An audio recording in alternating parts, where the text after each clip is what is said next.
Assalamualaikum warahmatullahi wabarakatuh. Perkenalkan saya Arifah Kusumawardani dari kelompok 3 nomor urut 41 ingin menyampaikan studi kasus mengenai pengawasan mutu pada tahap operasi dan maintenance pembangunan bangunan gedung dan kawasan kantor Kementerian Koordinator 3 di IKN.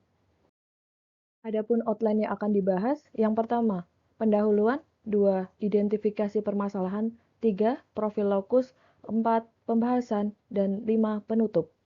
IKN ditetapkan sebagai ibu kota negara baru melalui Undang-Undang Nomor 3 Tahun 2022 sebagai bagian dari proyek strategis nasional. Salah satu proyek di kawasan inti pusat pemerintahan adalah pembangunan bangunan gedung dan kawasan kantor Kementerian Koordinator 3 yang memiliki fungsi sebagai pusat koordinasi lintas sektor pemerintahan. Peran dan lokasi yang strategis membuat bangunan ini dituntut untuk memenuhi standar mutu yang tinggi, baik dari sisi teknis, struktur, sistem utilitas, maupun keberlanjutan. Setelah penyelesaian tahap konstruksi, maka berlanjut ke tahap operasi dan pemeliharaan yang menjadi penting, karena dalam tahapan ini bertujuan untuk menjaga fungsi bangunan itu sendiri.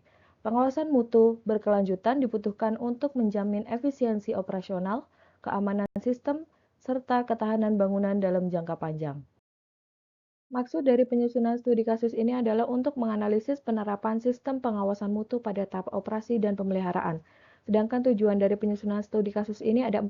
Yang pertama, mengidentifikasi permasalahan pengawasan mutu. Yang kedua, menjelaskan risiko dan dampak dari permasalahan pengawasan mutu. 3. Menentukan strategi pengendalian mutu. Dan 4. Menyusun rekomendasi teknis pengawasan mutu pada pembangunan bangunan gedung dan kawasan kantor Kemenko 3 di IKN.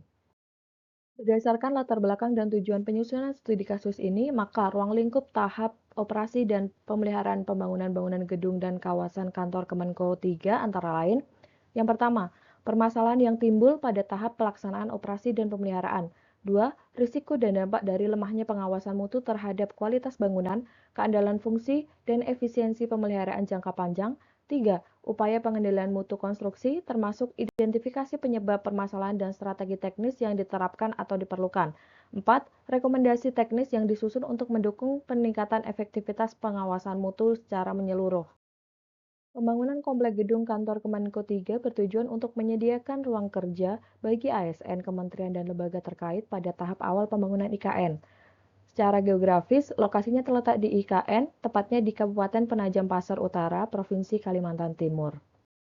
Ini merupakan profil singkat proyek pembangunan bangunan gedung dan kawasan kantor Kemenko 3 di IKN dengan nilai total kontrak yaitu Rp902.579.775.000 yang menggunakan dana APBN tahun anggaran 2022 sampai dengan 2023, di mana pelaksanaannya dimulai dari tanggal 2 Januari 2023 sampai dengan 31 Desember 2024. Adapun lingkup pekerjaannya, ada pembangunan Tower 1, Tower 2, Tower 3, Tower 4, Secondary Walk, ada juga dom, dan juga lapangan upacara.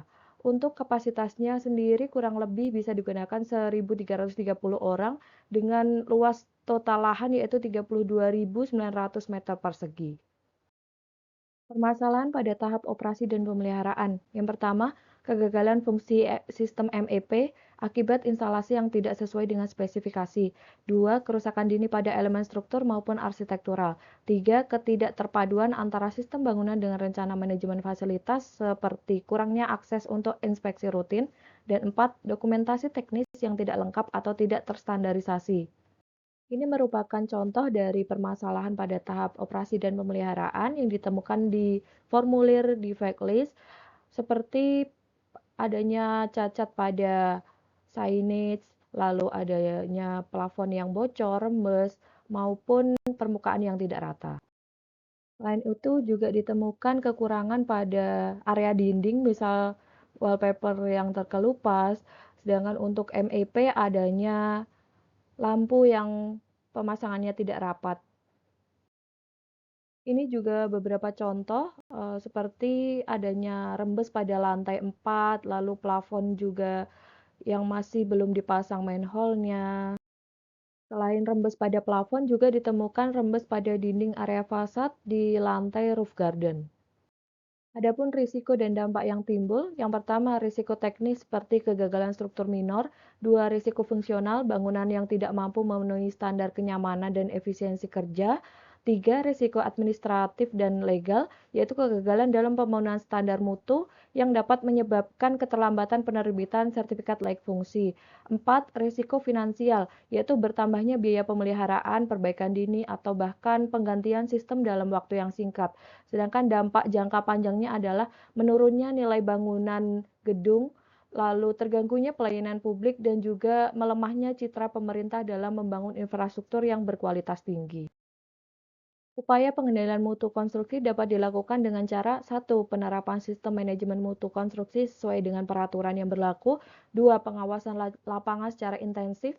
3. Penerapan checklist mutu pekerjaan. 4. Peningkatan kompetensi tim pengawas melalui pelatihan ataupun sertifikasi.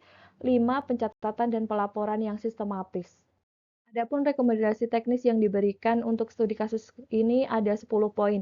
Yang pertama, penguatan implementasi dokumen rencana mutu dan keselamatan. 2. Digitalisasi sistem pemantauan dan dokumentasi dengan mengintegrasikan pengawasan mutu berbasis digital, seperti penerapan BIM yang diperbarui hingga tahap operasi dan pemeliharaan. 3. Melaksanakan audit teknis pasca konstruksi. 4. Mengarsipkan dokumen as-built drawing secara lengkap. 5. Menyusun manual operasi dan pemeliharaan. 6. Penerapan pengawasan mutu berbasis risiko. 7. Sinkronisasi rencana lingkungan dengan lalu lintas pekerjaan. 8. Penyusunan jadwal pemeliharaan dan daftar simak inspeksi. 9. Memperkuat koordinasi antar stakeholder. Dan yang terakhir, diperlukan dokumentasi yang terstruktur dan pelatihan singkat bagi tim pengelola gedung. Kesimpulan dari studi kasus ini, yang pertama adalah tahap operasi dan pemeliharaan menunjukkan masih adanya celah dalam pelaksanaan pengawasan mutu. 2. Tidak tersedianya dokumen teknis pasca konstruksi. 3. Belum tersedianya sistem monitoring berbasis digital. 4. Transisi dari tahap konstruksi ke tahap operasi dan pemeliharaan belum diikuti dengan penguatan koordinasi stakeholder. 5. Beberapa kerusakan ringan dan ketidaksesuaian sistem terdeteksi menandakan bahwa kurang optimalnya sistem pemeliharaan prediktif. Lalu rekomendasi hasil dari pengawasan mutu pada tahap operasi dan pemeliharaan, yang pertama adalah perlunya penguatan koordinasi antar stakeholder. 2. Pengembangan sistem pengawasan mutu yang berkelanjutan dan responsif. 3. Peningkatan kompetensi dan kapasitas sumber daya manusia yang terlibat. 4. Penguatan regulasi dan standar operasional terkait pengelolaan dan pemeliharaan gedung. 5. Optimalisasi pengelolaan data dan dokumentasi yang terintegrasi, yang memudahkan untuk monitoring dan evaluasi. Sekian pemaparan mengenai studi kasus pengawasan mutu pada tahap operasi dan maintenance pembangunan bangunan gedung dan kawasan kantor Kementerian Koordinator 3 di IKN. Wassalamualaikum warahmatullahi wabarakatuh.